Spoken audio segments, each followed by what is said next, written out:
但是这种破例的帮你去复活，已经是我违背了神冥界的法则，所以需要一段时间，并不能马上复活。只要能够复活，不管多少时间的等待，都可以。萧炎的手慢慢收回，他的眼眶更红了，但他的眼神却变得更加坚定，他的内心中正在诉说着：薰儿、彩铃、萧铃，还有老师，我们很快就见面了。然而这时，司神再次开口道：虽然复活还需要一些时间，你若能用心去与这些魂魄感悟，再通过我的通天道法，或许能与他们的精神相交，先行再见一面。闻言，萧炎的神色立马一变，他的身躯都在不自觉的情况下微微颤抖，那是激动的颤抖。真的可以吗？能够和薰儿、彩铃他们精神相交？司神淡淡的一笑，点点头，可以。萧兄，快去吧，或许他们也在等着你呢。灵动沐尘的脸上也露出一抹微笑，见到自己的兄弟那开心的表情，他们也知这一次没有白来神冥界。更没有想到的是，在大宙之中竟然真的存在着这么一个超自然的世界，无数魂魄汇聚于此，而且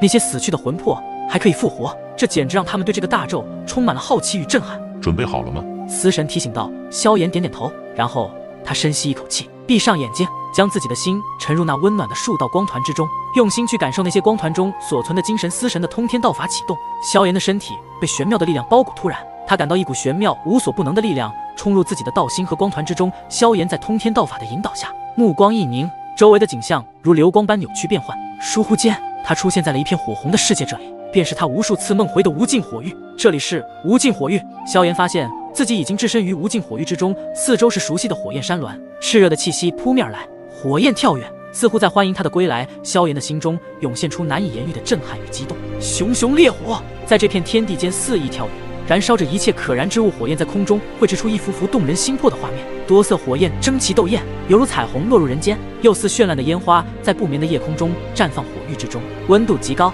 空气仿佛都在沸腾，扭曲的热浪让人分不清是真实还是幻觉。萧炎站立之处是一块凸起的岩石，岩浆在其边缘静静的流淌，热度足以融化最坚硬的矿石。他感受到那数道光团在自己心灵深处散发出的温暖，那是他曾经并肩作战的伙伴们的精神象征，每一道光团都蕴含着强大的力量，那是他们对萧炎的信任和依赖。突然一阵热风拂过，萧炎的目光也随之转向，眼前出现了几道熟悉的身影，他们的面容在火光的映照下显得扭曲，但那份坚定却清晰可见，他们的面容上流露出淡淡的微笑，仿佛在默默地为萧炎加油鼓劲。此刻的萧炎的心中更是充满了对力量渴望和决心，他知道无论前方有多少艰难险阻，有他们的精神支持，他都将勇往直前，而且这些都是他需要守护的人，一个都不能少。随着火光更加的耀眼之后，那几道身影的也逐渐变得清晰可见，与萧炎自己别无两样，但唯一的就是他们的身体是半透明的。薰儿、彩铃、萧林老师还有圣龙前辈，我萧炎来复活你们了。一道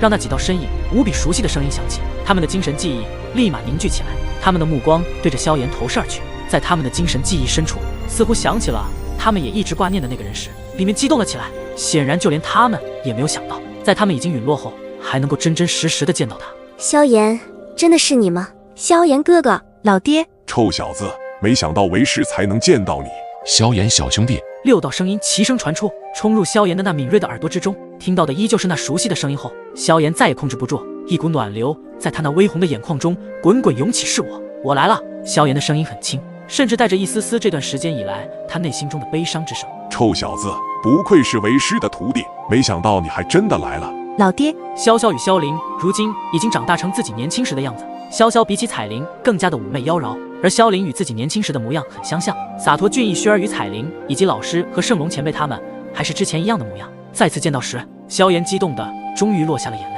虽然男人有泪不轻弹，但是在这环境之下还是控制不住了。即使萧炎是一位大道主神，但他也有爱情、亲情、友情，这些情感便是萧炎变强的最大动力。萧炎没有说话，准备将萧炎拥抱住的时候，却是在他们的身上穿透了过去，这才想起来原来他们还是魂魄，只存留精神的状态。虽然没有拥抱成功，但是萧炎与薰儿、彩铃、萧萧、萧凌他们几人的眼神对视之中，可以感受到彼此之间的情感交流。萧炎知晓这是自己在司神的帮助下与他们达成了精神之间的交流，维持的时间应该不会太久，所以萧炎暂时放下现在的情绪，立马将自己如今的事情告知了他们。复活我们。显然萧炎将事情告知了他们之后，他们第一时间感到不可思议，在神魂都俱灭的情况下还能够复活，这简直就是不可能的事情。但是这个不可能的事情却是真实存在。对，神冥界之王的司神前辈已经答应我要将你们复活，但是需要一些时间，所以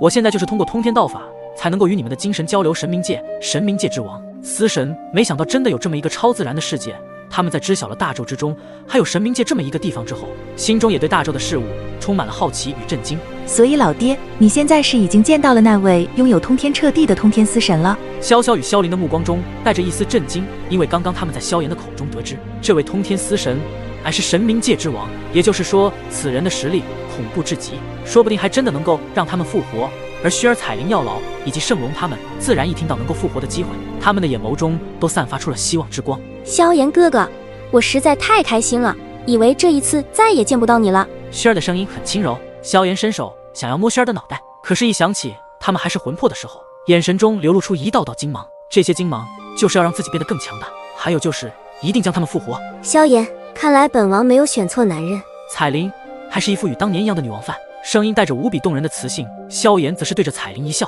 这一笑仿佛他们两人又回到了当初在斗气大陆闯荡时的样子。二人深情对视，如果不是魂魄体的缘故，那么他们肯定会热烈一番。在他们都知道了自己能够复活之后，心中的绝望也化为了希望，他们都等待着自己复活的那一天。你们放心，等复活你们之后，我一定会为你们报仇，让他们加倍还回来。萧炎的眼中开始充满着一道可怕的杀气，伤害了自己身边的人，那么就要让他们尝尝严重的后果。薰儿、彩铃他们一听到萧炎要为他们报仇，心也是揪了一下，因为他们当时可是见识过那些人的实力，一招一式都能够让序列神以及天位神都没有任何的还手之力。圣龙族的圣龙一脸担忧地看着萧炎，沉声说道：他们的实力很强大，而且其中还有9位都是实力超越9重天位神之上的存在。据他们自己介绍，说是神器联盟的副盟主，而且他们还放出了被囚禁在堕龙深渊中的神龙，使得万兽神界的苍穹之心被成功夺取。一听到是神器联盟4个字，萧炎的拳头都不由自主地捏紧了起来，身上的杀气更加的可怕。果然是神器联盟那些人所为。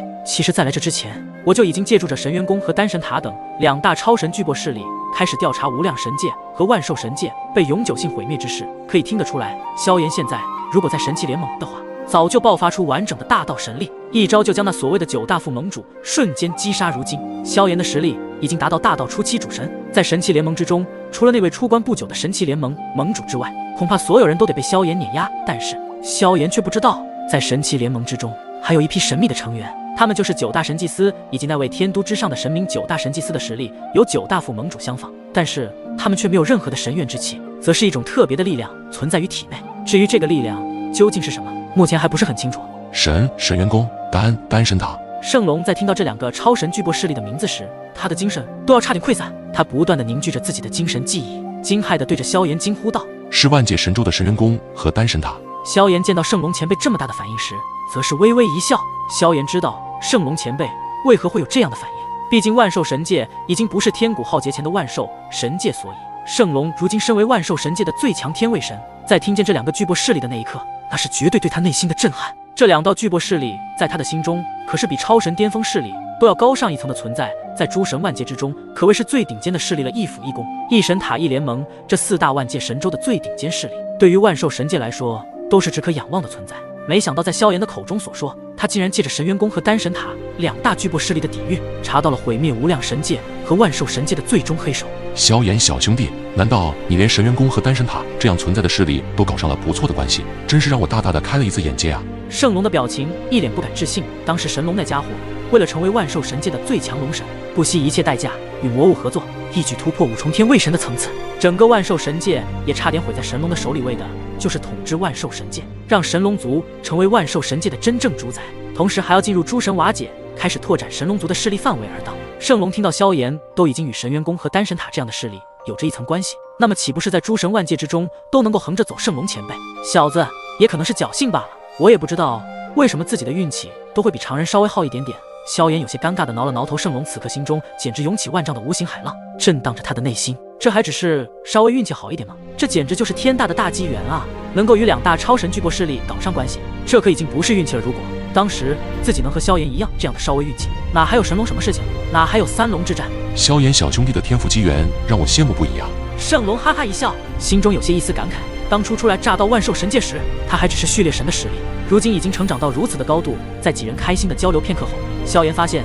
自己的身体开始被一股无形的通天道法所拉扯。萧炎也知道自己与他们相见交流的时间要到了，然后目光坚定地看着他们，声音充满了无穷的力量道：我的时间要到了，我会等着你们一起复活的。萧炎，期待我们再次相见的那一天。薛儿、彩铃、萧凌要陈圣龙前辈，他们也露出不舍的表情。可是再不舍，这一次也要暂别了，因为这一次的暂别是为最美好的相见而做准备。